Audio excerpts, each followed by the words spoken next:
1986.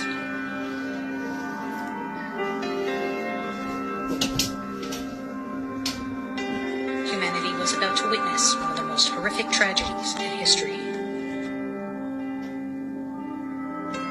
7 crew members are heading out to board a doomed shuttle.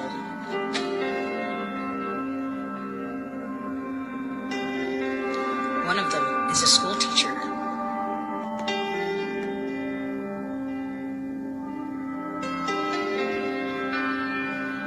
This is the first time a teacher would travel to space.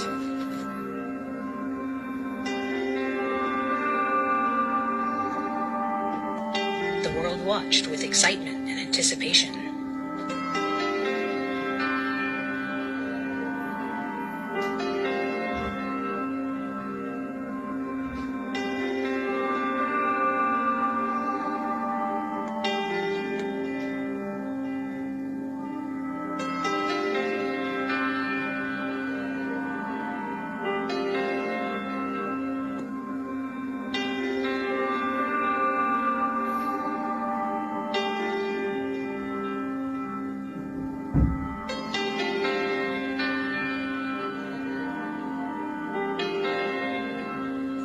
Seven lives were lost on that fateful day.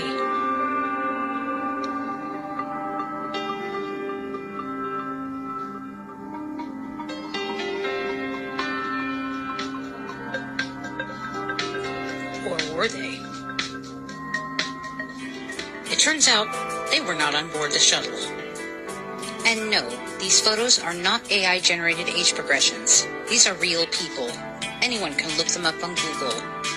While it is true that everyone has a doppelganger, having a doppelganger with the same name is incredibly rare. So rare, in fact, that the handful of cases known to exist have made national news. You're probably wondering, if they are alive, then what is the reason for the deception? I'll answer that question in a moment, but first, let's take a look at the evidence. 3 of the 5 Challenger astronauts, Richard Scobee, Judith Resnik, and Michael J. Smith, all 3 of them were found to be alive, still using their original names. Is it possible that these 3 astronauts could have living doppelgangers with the same names? Not likely, and here's why. Although Michael J. Smith is a common name, the names of the other 2 astronauts, Richard Scobee and Judith Resnik, are exceptionally uncommon. For example, there are only 6 women currently living in the U.S. named Judy or Judith Resnik. And there are only 16 men currently living in the U.S. under any variation of the name Richard Scobee. What are the chances that all 3 of these astronauts would have living doppelgangers with the same names?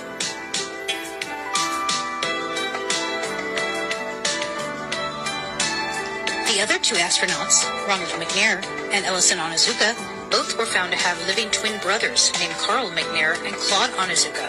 However, no birth records could be found for either one of them. Some have speculated that Christa McAuliffe is now a Syracuse law professor named Sharon McAuliffe, and although they do look similar in appearance, their facial features do not match up. So as of now, the whereabouts of Christa McAuliffe and Gregory Jarvis remain officially unknown.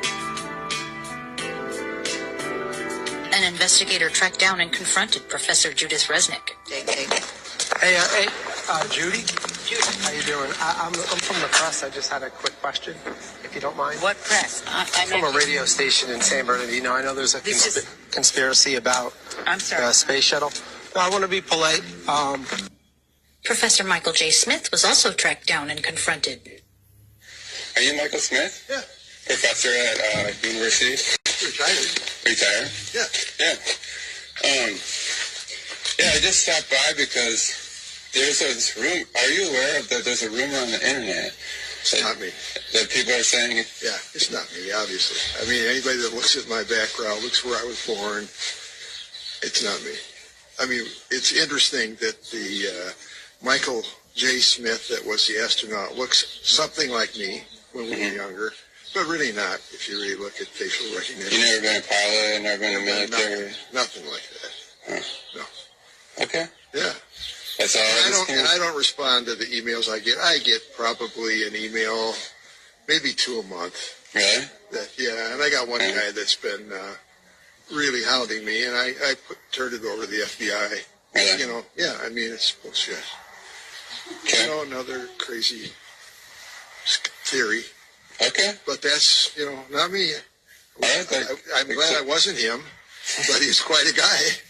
Yeah. You know, but if you look at my career, you look at my CV that's online, all the stuff I've published, all that I've done, it's not even close to what that guy was. Okay. Yeah, you just sure look a lot. It's the same. I know the facial thing, but that's what we looked like. What? 40 years ago? Mm-hmm. Yeah. Okay. Yeah. Well, thank you. Yeah. For a very long arm, which is as long as the cargo bay. It's 50 feet long. A long history, you can see along with the other amazing, the list of what is often invoked. I am hoping that I'm hoping that I'll...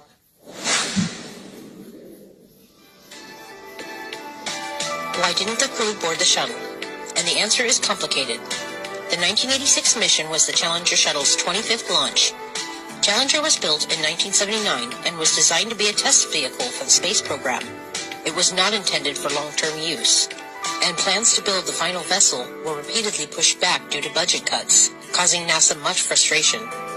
At the time, NASA held a lead position in the ongoing competition between countries to be the forefront in space exploration. The continuous denial of funding was perceived by NASA to be an ominous sign. They knew they had to do something, possibly out of fear of becoming obsolete, as public interest in NASA was steadily waning. So they came up with a plan that would garner enough sympathy from the public to get the funding that they needed without any loss of life. I don't believe that the 7 crew members were aware of NASA's plan until the day before launch. They were told that they would not be boarding the shuttle. It seems more plausible that the crew were unwittingly forced to comply with a cover-up, rather than doing so by choice. NASA assured that their families would be protected, and of course rewarded with a hefty financial compensation. After some minor cosmetic alterations to their appearances, the FBI's Witness Protection Program was able to create trails of phony credentials to secure them prominent careers. Why wouldn't they change their names? And how could they live out their lives undetected? For 6 of the crew members, this was easy to do because they were not household names. As I stated before, public interest in the space program was very low. I was alive back then, and the only one I knew of was teacher Christa McAuliffe. I had no idea who the other astronauts were. There was no internet back then, so the flow and reach of information was severely limited. For Christa McAuliffe, on the other hand, this transition would have been a lot more difficult because she was the only one who held celebrity status.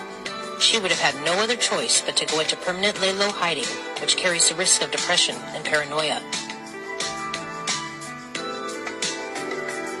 As highlighted in the National Geographic documentary, after the explosion, NASA was awarded billions of dollars in new funding, which resurrected the space program as was intended, and public interest in NASA subsequently skyrocketed.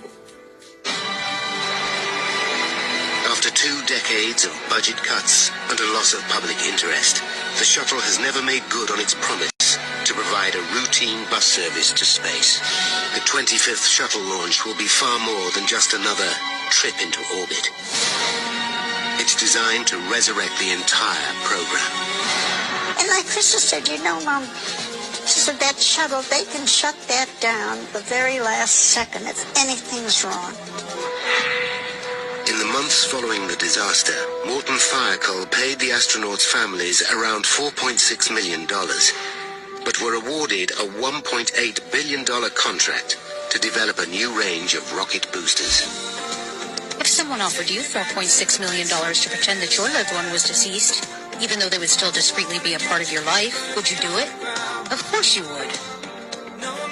NASA achieved their selfish goal with callous disregard for the trauma they inflicted upon an entire generation of the nation's children. It is my firm belief that NASA's intentions were not nefarious per se, but rather indifferent to that effect. It is unreasonable to expect NASA or the crew members to admit culpability in such an elaborate deception, because can you imagine the backlash? Now you understand the importance of keeping this truth buried forever, and why the layers of lies are vehemently defended and perpetually instilled into the public's perception.